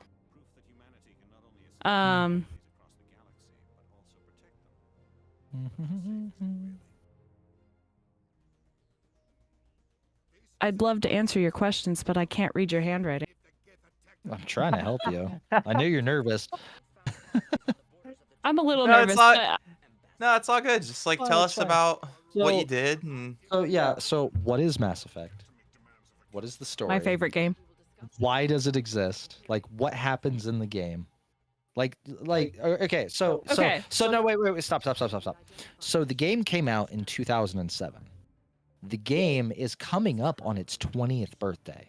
Yes. There are no spoilers. You can just tell Mass Effect how Mass Effect is. If anybody gets pissed off about spoilers for a 20-year-old game, that's their problem. They're listening to a video game podcast where we talk about sometimes old games. Right. So just explain to the audience what Mass Effect is. Explain to somebody who's never seen Mass Effect 1 before. What is Mass Effect? Commander And- Shepard is a sole survivor. Is a sole survivor on a mission, and they pull her back to become one of the first human specters ever, or him, depending on who you play. You can play as male or female. Basically, you are being led into a Promethean technology that is telling you essentially what's going to happen and has repeatedly happened over and over again. You touch the Promethean beacon and it causes visions and all this stuff in your head, and you gotta work through it to figure out what exactly those visions are telling you so that you can save humanity essentially. Huh. From the Reapers. Wait, that's so funny. So what I'm hearing is Bethesda ripped off Mass Effect to make Starfield. Kinda, yeah. That's crazy. I had no see. I've never idea. played the game, so I didn't know that. Like, I didn't know that storyline. I mean, I was sure that storyline had been similarly done. I didn't realize that yeah. it was pretty much almost exactly the same. Yes. Yeah, You touch it's- random object gives you brain power, and then you have to figure out the puzzle from there. Yeah, essentially. Okay, cool.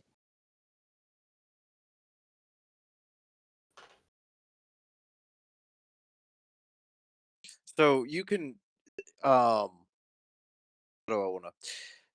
You can have like multiple routes, correct? Like you can be a good person in that game, or you can be like an asshole, correct? Yes, that's what I mentioned earlier, the Paragon versus Renegade playthrough. I was straight up a Paragon the last time, and like I could just say something would do it because I was just so good and true. And the Renegade option, I'm having trouble choosing to do said things because I'm just being a dickhead to everybody. Like I went into the Citadel and I'm that one scene where I think most people know about it. You big stupid jellyfish. I finally got to say that to a big stupid jellyfish. Being so funny. Kendlers, the Yeah. alien race. That's It's fine.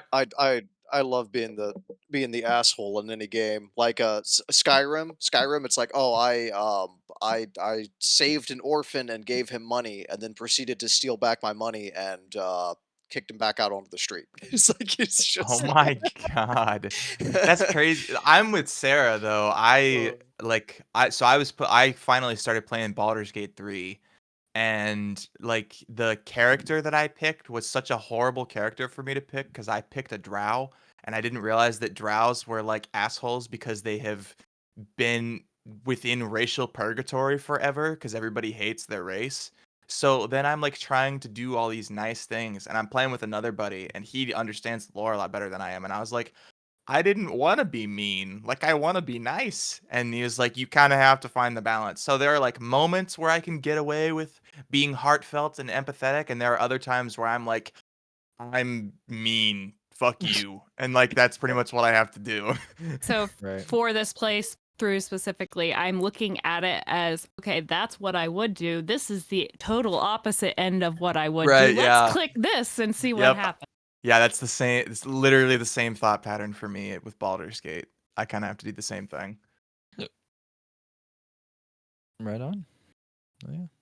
I'm only 10 hours into this, but I'm doing all the side things, so I'm taking haven't even got out of the very do. We caught about 3 words out of that. I'm sorry. I'm not used to this mic thing. That's You fine. can either talk louder or be closer. Both will help pick it up. Well, I have a sore throat, so I'll just talk closer.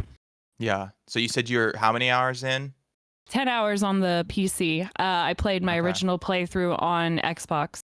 Gotcha. Yeah. How long is a single playthrough normally? What did we look up? Like 80 hours? For the one game or for the trilogy? Just for like one game, like on one- average. you Oh, like, if just you're ballpark gonna it. if you're gonna just casually play and not like try hard anything, you probably get through it. Like ooh, this side quest interests me, but this side quest doesn't, kind of thing. You Mhm. know, a nice Mhm. nice smattering of everything. I'd probably say about 50 hours. That's Okay. why I Like say 80 60 with hours. everything. Yeah. Yeah. Yeah, so it's a pretty substantial game. It's got a lot of content, which is cool. Your very first playthrough, I'd tack an extra couple. There's some places, there's some maps that you're gonna be running in circles. Like your first time on the Citadel, For you're sure. not gonna. They do not do a good job. BioWare did not do a good job at like laying. It's laid out nice, but there's. It's kind of like Borderlands. All right, so like there's each area of the Citadel is its own dedicated map, Mhm. and it's all gotten through elevators, but this can only take you to these locations. This elevator can only take you to this one location. But Oh, to get to this geez. location, you have to go through these 2 elevators. Yeah, there's a Okay. rapid transit system that you can access, the fast travel system that helps, but it's only to predestined markers. It's weird. And You then know- they have these timed missions too in the Citadel where you have to get to some certain point by the end of this timer. And if you don't, you just lose the mission or you die or you don't get access to a certain character. Like, if you don't get to Tally in time, she just fucking dies. Yeah. Yeah. Okay. Yeah. So you've got like 5 minutes to get to this character, and she's like a main character that everybody loves to have as their little sidekick. And if you just don't get there, you just don't get to play with her. You just don't know any of her story if you Yep. can't Cool, find it. So, gotta be making multiple backup saves when I decide to run through that game. Yeah. Yeah, so yeah. There's a way to lose. I think in the first game you can lose, I want to say 3 or 4, or just not get 3 through one way or another, 3 or 4 of the main companions, and there's only like 8. You And then in couldn't- the second game, everybody can die. Like everybody except you can die, and you have to carry that into the third game. So Oh, they link is it a Yes. thing where you like they track your save from the previous game, Yes. or do Yes. or is it like a so there's minor spoilers. There's a in the first game there is a section. There's a sequence if you collect Rex, who is a Turian, he's a big hulking like chitin armored like motherfucker. Krogan. Yeah, and well, chitin is the anyway. So there's a sequence in the game where you and him are at a head, and either if you choose the right buttons, you can kill him. If you choose the wrong buttons, your partner that you have no control over can kill him. And if you choose all the right buttons, you both walk away from it. If you kill him in the first game, or if he dies in the first game, he has a part in the third game. He has a pretty decently sized part in the third game that kind of a mixture of just doesn't happen or gets taken over by a different entity, and the outcome is differently because You know, if Rex was going to do something big in the third game this way, he's dead. So now it may happen the opposite way because the entity that's controlling that isn't Rex. They don't have his view on what's going on. So like all Gotcha. 3 games, the spider web gets bigger the more further in you go, if that makes sense. Yeah.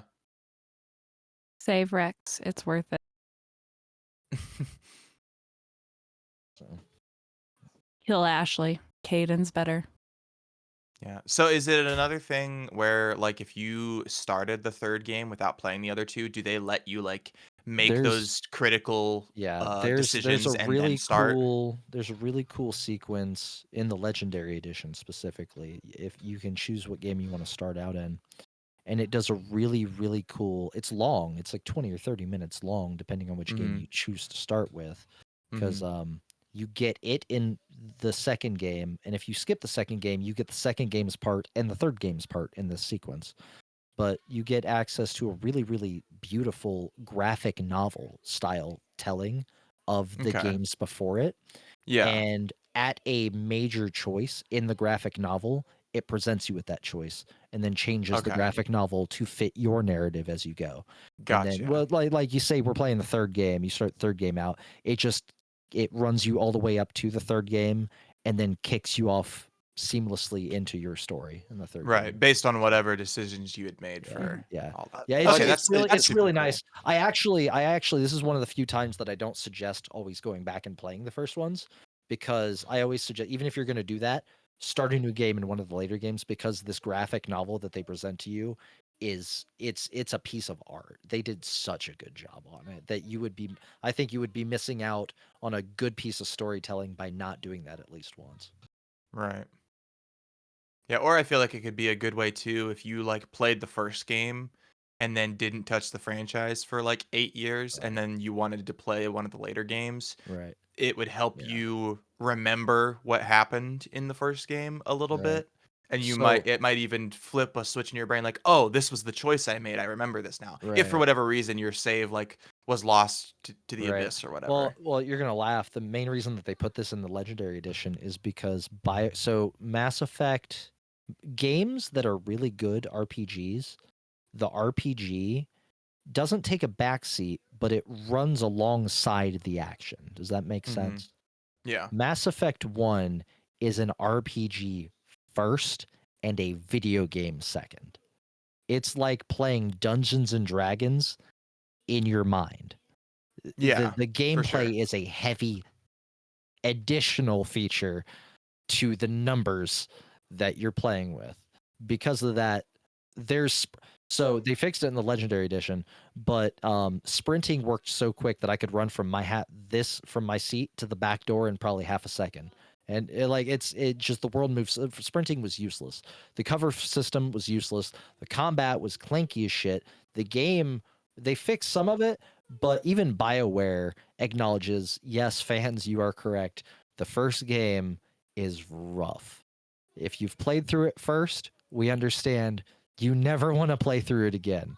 So we've introduced this graphic novel to kickstart you into the second game. And then, of course, they just went ahead and created it for the third game because you can't not leave the third game out at that point. And here I am being the Right. weirdo playing through the first game again. The first game is so painful. So painful. It's That's so rough. that's one of the main reasons I could never get into that series, because my buddy David hyped up, because at that time the second game came out. He was like, yeah, you need to get into this series. I was like, all right. So I played like the first like 2 or 3 missions of the first one, and it's like, so Yeah, it's now rough. that being said, that being said, I've never touched 2 or 3, and then obviously the way Andromeda came into existence was God, less than stellar. So So it's like, you know I what? I'm just still not gonna. can't get through it. it's a story. Mass Effect is a story that I highly it's one of those ones that I think everybody should experience. So if you really think you're not going to be into it, the first one at least, the Legendary Edition goes on sale pretty regularly for like $4.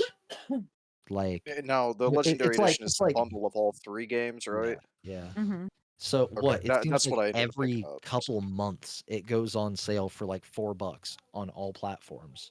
Sarah picked Does it that up for include the $4. DLC? Yeah, it's everything. Okay, that's fine. Sarah picked it up on Steam when she bought it for $4.49. Yeah, So I picked it up when it was on sale, last Christmas or whatever. So I highly suggest if you're interested in it, but the first game worries you, wait till it's on sale because it is like 20 or $30. Wait till it's on sale, pick it up for $5, and then jumpstart into the second game with the graphic novel. You'll love it.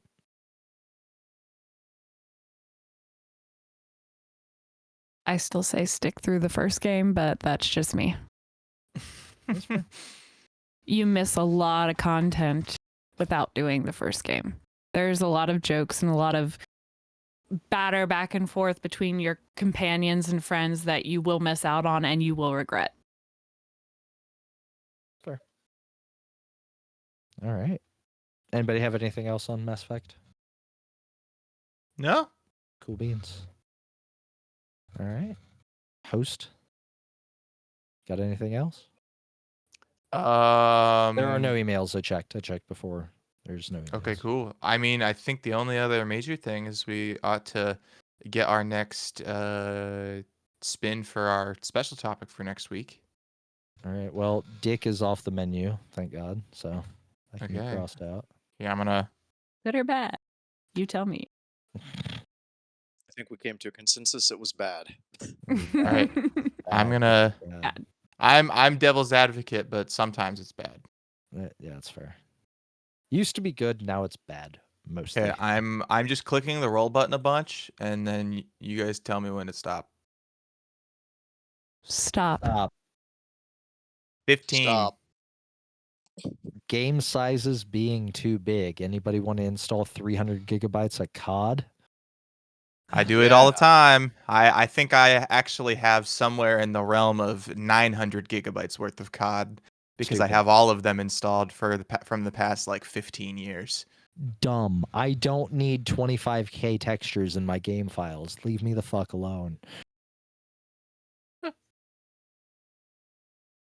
All right. So, games with large file sizes. I've been writing the special topic like in my little thing so I don't forget it, so I don't have to backtrack and find it. In your little thing. What do you have? I have like a little handy notebook. just a I'm typing it, but it's Was just a this- Google Doc. I have like a Oh, Google okay. Doc that Handy has dandy each of Google my Doc.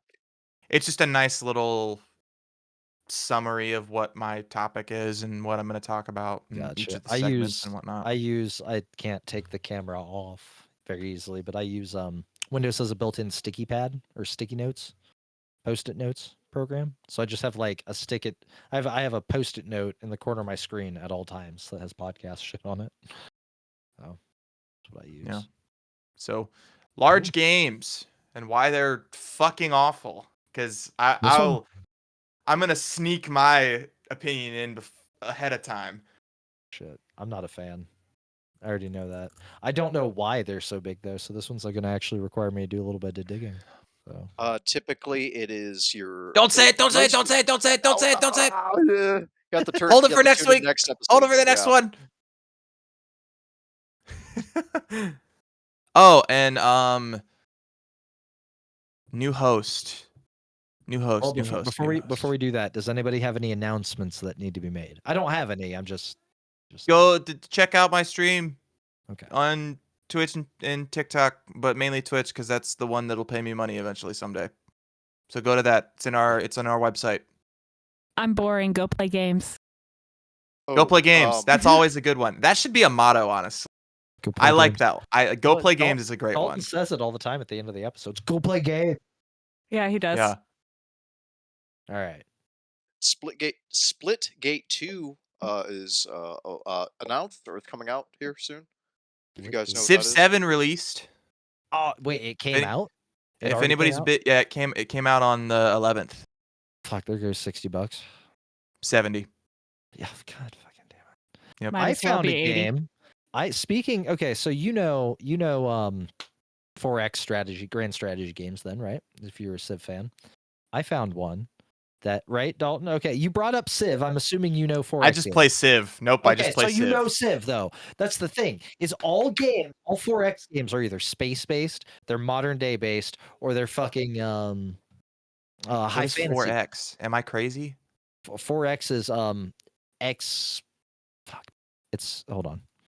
It's a whole genre. Hold on. Oh, okay. It's fucking explore, expand, exploit, and exterminate. Okay. That makes sense. 4X games are a type of grand strategy. Yeah. Civilization Okay. is the poster child for 4X games, actually. So, Okay. they're always space. They're always high fantasy. They're always fucking modern day. You got Age of Wonders and all of the fucking clones that come with it. You got Civilization and all the fucking clones that come with it. And you got there's one Stellaris and all the fucking clones that come with it. I found one on Steam last night that I played the demo for. It's a 4X game. So Civilization in hell. Oh. It's called Infernium Solaris or Solaris Infernium, one of the two. I've actually heard of that. That's weird. Huh. Solium Infernum. And essentially what it is, it's civilization, but the throne to hell has been vacated. The fucking Beelzebub has just disappeared and nobody knows why. So you play as all of the archdemons of hell vying for the throne. You can play as Belial, you can play as Lilith. Like there's like 6 or 7 of them to choose from. The aesthetic is very, very satanic though. Like you cannot be caught playing this game in public. It's that bad. That's so funny. Like they speak in tongues and shit when they talk to you, but like it's the first twist on a 4X game or on a 4X genre that I've seen in like decades, and it's one of my favorite like niche genres of games. So it's funny that you brought that up. I wanted to throw that out there. Yeah, so that came out. Go play that. New COD season for anybody who plays that. New Destiny season or episode, the same fucking thing. Go play that, or don't, and just wait until the actual next storyline comes out, because that'll probably be better than the episodes that they've released. Have they Because decided they're going to keep going with it? No, they're starting. They're essentially doing Destiny 3 without calling it Destiny 3, and they're keeping it on Destiny 2. So they're doing it. They concluded the Light and Dark saga. Okay. And they are starting a new storyline, which unfortunately for the episodes means that almost every episode they're killing off a big character. That's been okay. So they're starting a whole new arc. How much of the current shit's going to get vaulted then? I would assume the main story stuff will stick around, but all of like the little stuff will get vaulted. So every time that mainly the give seasonal me a stuff. fucking interest in this game, you tell me something that Sony does that just makes me hate the game more. So it's not even Sony at this point. Vaulted content. No, well, it's yeah, Bungie. It's Bungie all the way. Yeah. Fucking vaulted. Yeah, and I'm sorry, I shouldn't have said that because Sony just kind of did the same thing with Helldivers, but in the best way. Vaulted content should not fucking exist. Yeah. It's like the biggest. So but we've talked at length about like the new player experience with games, with Destiny specifically. It's ruined with that game the for sure. The fact that you put anything in a vault ruins the new player experience. For sure. I would have loved, because Destiny 1, from what I know, doesn't have any vaulted content, and you can still go back and play literally everything. Yep. The only reason that you can't play a lot of it is just because the player base is so low. It's because Bungie got caught up in what they thought. So Bungie kind of sort of pioneered the live service game with Destiny 1. It was one of the first big projects that was going to be a live service game. And then everybody else started getting involved with live service and doing what they wanted. And Bungie saw this, much like the PUBG Fortnite when Battle Royale started getting popular. Everybody's grabbing from everybody else. And Bungie grabbed all the fucking wrong things for a live service game, and what we have left is the mess that is Destiny 2. Yeah. Sorry. Yeah, that's my a very main hot take for me, but yeah, because my main gripe is always like, you can go back and play everything in D1, and then if you play D2, you don't even experience the initial story that it released with, which sucks because Destiny 1 the was fall so of the popular. Yeah, and the fall of the tower hits so hard if you ever played Destiny 1. Right. Like, fighting, I think his name is like Gaul or something like that. The Yeah, the dude the dude that kicks the you. first big bad. Yeah. Yeah, the dude that fucking kicks you off the tower in that cinematic. Watching that cinematic and playing that first experience for D2 with Mhm. like the Red War campaign and all of that, I only ever got to play it one time and I didn't even know what was going on because I hadn't played Destiny 1 in so long, but that initial cinematic is so impactful even if you've barely played the game because it's narratively it's super well done. So yeah, I Right. mean, you can either play D2 right now and it's not in a super good state, like health wise, or you can wait until they start the new story and you'll actually be starting from somewhat of a square one. So Right. That's fair. I don't know what that means for the old content though. There's no way they vault all the campaigns because their game will fall off the face of the planet in a millisecond if they do that. I think that's one of we're getting off on a whole nother tangent. We're just wrapping up this episode. Um, I think that's one of the major issues with Destiny 2 is that they have this giant grand storyline that they're trying to tell, but it's like, hey, what if we told it in bits and pieces so it doesn't make it confusing? But at the same time, when you tell it in bits and pieces and then you chop that up and then you get rid of some Mhm. of it or you rewrite some of it, it's like you guys literally just made that more confusing. Yeah, it's like the So only people who truly get to understand it are the ones that locked themselves in for the full 8 Right. years that D2 was a thing or has been a thing. So that's the main thing. Oh, and I was gonna say also, John, this kind of harkens back to what our next special topic is. Unfortunately, if they didn't vault all the content, that game would probably be like pushing it would be almost 400 massive. gigabytes. Yeah, that's very true, and I kind of So understand that, but that that yeah, that but doesn't then that they should have doesn't like split it. They should have exactly. made it a different It should game. be a download on demand thing. Oh, you want to Yeah, run this content, and I don't mean yeah. like this whole fucking expansion, but like you want to run this dungeon that is not Mhm. included in the game files.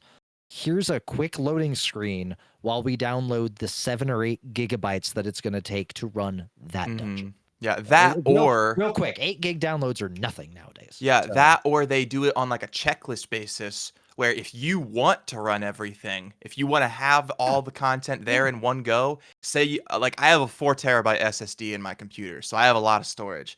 So if I really wanted to and I was like I don't care if it takes a terabyte of my storage, I want the full game on my computer because I want to be able to run any of it all the time whenever I Yeah, want. that's fair. That's fair. So I'm the then same way if as they long did as it I have the room. yeah, like if I have the room and I can if I can spare the space, I want all the content there.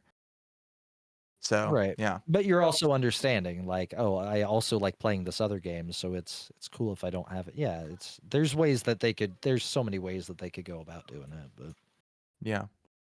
I don't know. But yeah, okay. Cool. All right. Who's Cameron's the host? hosting. Oh shit. Hello. Hi, Cameron. Okay. That was Boom. Why? fucking boom. So why? Just Cameron, 'cause. you are the host. You're who I Okay. chose. Yay! Get fucked. Woo! First, Ah, first yeah, host yeah. of 2025. I don't know how to spin it. It's whatever. Wouldn't it be second? Well, you're by that. Well, kind of, I guess. Well, it depends because I was the default host for year 1. Are you the default host for year 2, or are you What? the first chosen host for year 2? I don't want to be the default host. Well, I didn't include you in the wins from last year, so for this episode, I'm maybe you do too. Whatever. It's no, you're the default host just because I liked how you freaked out. So Oh, okay, great. Awesome. you're the default host for 2025. Cool. First one. All right, Yay, freaking Cameron! yeah, woo. All right, does anybody have anything else before we kick this can down the road into a fiery abyss? I don't. I thought I did, and then it got replaced by what you said. All right. I'm shy. I don't have anything to say. Great. Cameron. Yes. That's it. Yes. That's it. Yeah. Yeah. Sorry. All right. Are you doing Dick. a round robin? Is that what this is? Yeah, it's pretty much just going. Yeah, in a circle. Everybody said something. Okay. Send us emails. Go check us on social medias. Go watch me stream. Say hello to all these lovely people in emails. And lastly, but not least, since Sarah already said it, I'm going to say it again. Go play games. Have a good night. Bye.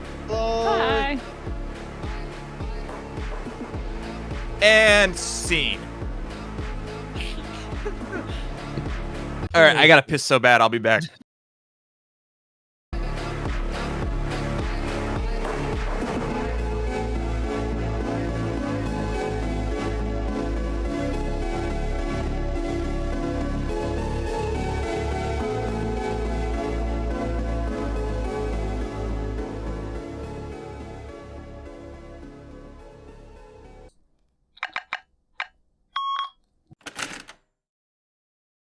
Donk.